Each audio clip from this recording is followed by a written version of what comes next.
Most dog owners believe their dog will come back when called. Then one Tuesday afternoon, the leash unclips, the squirrel appears, and the silence stretches longer than it should. The dog is not broken. The owner is not lazy. The training is not missing. What is missing is something the science has been pointing at for years, and almost nobody talks about it on a walk. Not at the park, not in the puppy class, not in the popular videos that show a perfect recall on the first take. There is a reason for that. The real answer is quieter and slower than the internet wants it to be. This is not because you do not love your dog. It is not because you did not try. It is because the way recall is taught, the cue, the treat, the praise leaves out the one variable that decides whether your dog actually turns around. That variable is what behavior scientists call response competition. And once you understand it, every off-leash decision looks different. The leash does not stop being important when it comes off your dog. It just becomes invisible. The real off-leash work happens months before that clip ever opens, in moments that look, to the untrained eye, like nothing at all. A glance, a pause, a small turn of the head. These are the bricks of off-leash reliability, and almost no one is paying attention to them when they are being laid. Stay with this through to number 5, because that one is the truth most trainers will not tell you out loud. It rewrites everything you thought you understood about freedom and obedience, and it explains finally why your dog runs, not the surface answer, the underneath answer, the one you can act on tomorrow morning. 1. Recall is not a command, it is a contract. Most owners imagine recall as a button. Press the word. The dog comes, we say it once, twice, 3 times, louder each time, sharper each time. And somewhere in our heads, we believe the dog should be returning out of duty. They have memory, association, and an exquisite sense of what previous instances of the same word produced. Daniel Mills and his team at the University of Lincoln ran a study published in Frontiers in Veterinary Science in 2020. 63 pet dogs whose owners had reported recall problems were placed into 3 training groups across 5 days. The group trained entirely with positive reinforcement food, play, calm voice responded faster to the cue come, and required fewer repetitions than the dogs trained with electronic collars or mixed methods. The conclusion, in the researchers' own words, was that aversive tools were unnecessary for effective recall and may compromise the dog's well-being without producing better outcomes. Translated out of academic language, that means this: the dog who comes is the dog who has learned that coming is a good deal. Coercion does not build that belief. Reward, repeated calmly in 100 low-stakes moments, does. This is not opinion. It is what the data shows when you actually measure response time and reliability under controlled conditions. Picture a small kitchen on a quiet Tuesday morning. The dog wanders in from the hallway, looks at you, and pauses for a single beat. You did not call him. He chose to come. Most owners do nothing in this moment. The contract builder reaches into the treat pouch on the counter and quietly pays for it, not loudly, not with a parade, just a small, calm transaction. Hundreds of these unspectacular moments over weeks are what build a recall the deer cannot break. A contract has 2 parties. You are not issuing an order. You are offering a trade. Every single time your dog turns around and comes to you, whether you called or not, you are renewing the contract. Every time you call them and the moment ends in something they did not want, you are quietly breaking it. Dogs read this ledger far more carefully than we do, and the ledger never resets, no matter how many videos you watch. 2, you are not training freedom on. You are training the leash off. Most owners imagine off-leash day as a graduation. The lead comes off, the dog is free, the test begins. That is an exam, not a training session. Dogs do not learn well under exam pressure. They learn under low-stakes repetition. The day the leash comes off should not feel different to the dog than the day before it. If it does feel different, the training was not finished. It was just announced as finished. Cooper and colleagues at the University of Lincoln, in a paper published in PLOS 1 in 2014, demonstrated that dogs trained with high-stakes punishment in unfamiliar contexts show measurably more stress-related behaviors than dogs trained gradually with reward. The neurological reason is straightforward. Under stress, the dog's prefrontal regulation drops and impulsive behavior rises. A dog who has only ever been free in one place, on one day, with one expectation, is a dog whose brain is operating in fight-or-flight mode the moment the clip releases. The proper bridge between leash and freedom is a long line 30 or 50 feet of cord. that lets the dog feel free while you remain inside the contract. The line is faded slowly, never snapped off in one Saturday morning. First the dog drags it on the ground, then a shorter version, then a thin trailing tab, then nothing. Most owners skip the middle 3 steps and wonder why the 4th one fails. Imagine a path in a quiet field. Week 1, the long line is in your hand. The dog explores 10 feet ahead and you say nothing. Week 3, the line drags loose on the grass. You no longer hold it. The dog still orbits because his pattern is built. Week 6, the line is gone and the dog has not noticed. That is what training the leash off looks like. Boring, patient, invisible to anyone watching. Freedom is not a switch. Freedom is a dial. The dogs we admire in parks, the ones who orbit there. Owner, like a small planet, were not turned loose. They were untethered, one careful inch at a time, over weeks and months. Nobody was filming. There was no graduation day.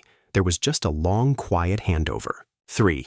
The word come is the most poisoned cue in your dog's vocabulary.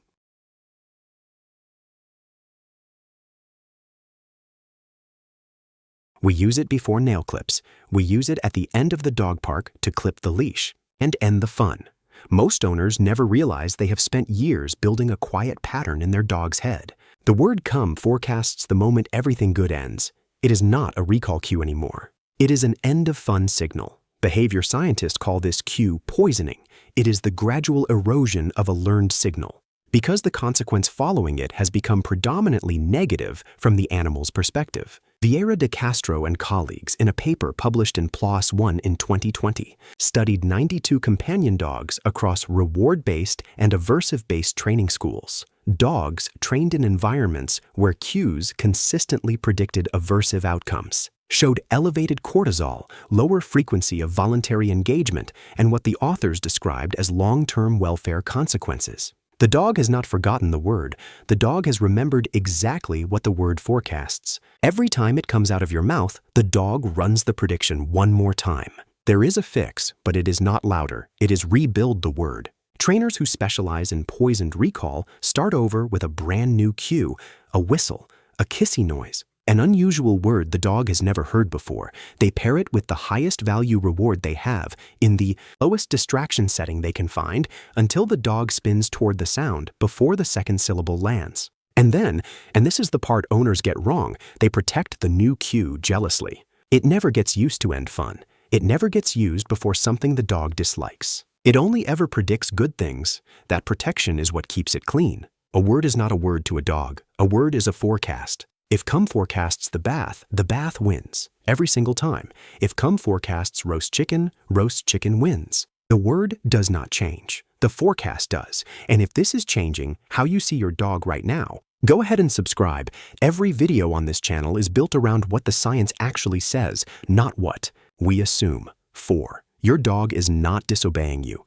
Your dog is risk assessing. From a hill above the trail, when the Labrador you are calling sniffs once, looks at you, and then chooses the deer scent over the kibble in your pocket, it is hard not to read it as defiance. We narrate it. We say the dog is being stubborn. We say the dog knows better. We rarely say what is actually happening inside the dog's head. A calculation.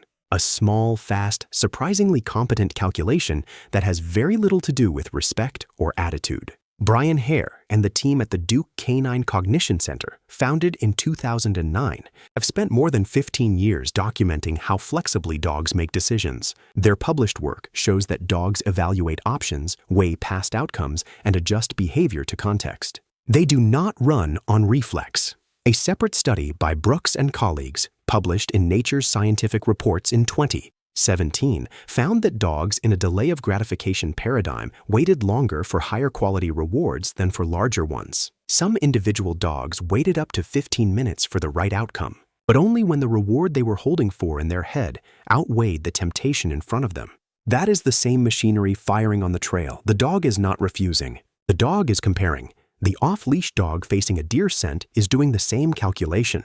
On one side of the equation, the deer, novelty, motion, the primal pull of something that runs. On the other side, your voice, whatever you have offered in the past for turning around. If the right-hand side is dry kibble and a flat good boy, the deer will keep winning. If the right-hand side is freeze-dried liver, a quick game of tug, and a track record of the best moments of the dog's week, the deer starts to lose more often than not. Recall is not obedience. Recall is the moment your dog runs the math and concludes that you are the better option. Your job is to keep being the better option every single time. Not most of the time, not when it is convenient. Every time, especially the small ones. 5.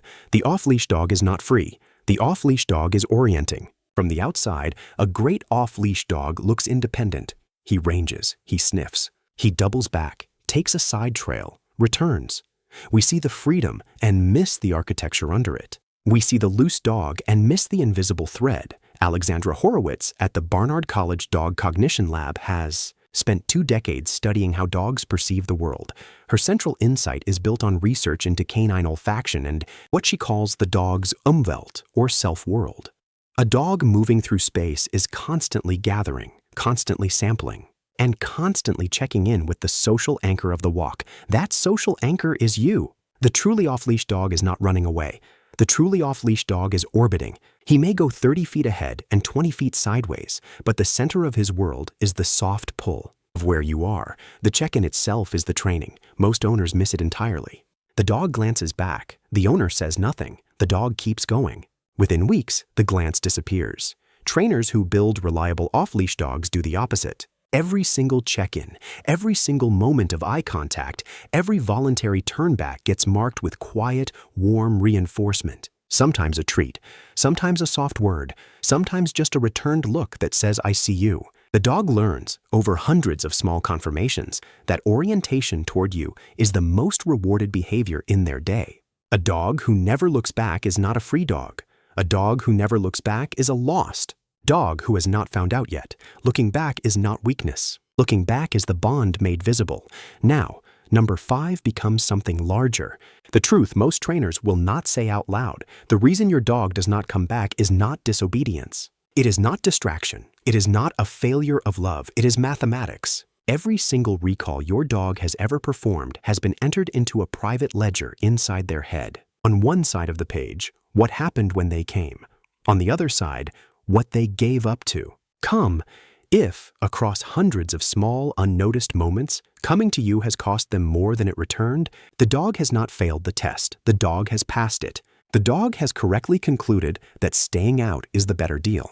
This is the science behind every well-meaning phrase that does not actually help. My dog knows better. He does not know better. He calculates better. My dog needs to listen. He is listening to a longer record than you remember keeping. The training that produces a reliable off-leash dog does not happen on the day the leash comes off. It happens months earlier, in 100 unremarkable moments at home, in the garden, on the long line. When you make the decision, quietly, repeatedly, without performance, that turning towards you will always be worth it. That is the deal. The deal you build is the dog you keep. And the dog you keep will come back every time, because by the time the leash comes off, coming back is no longer a choice he has to think about. Every video on this channel begins the same way with a question most dog owners have never stopped to ask. And then we go looking for the real answer, not the simplified version, not the comfortable assumption, the actual science. If something in the last 20 minutes shifted the way you see your dog, leave a comment with the number that hit hardest. Like the video so the algorithm shows it to the next dog owner who needs to hear it. Subscribe. Every Sunday we go deep on one behavior most owners get wrong. The leash will come off the day the contract is in place, not before. Until then, every quiet moment is training, whether you mean it to be or not.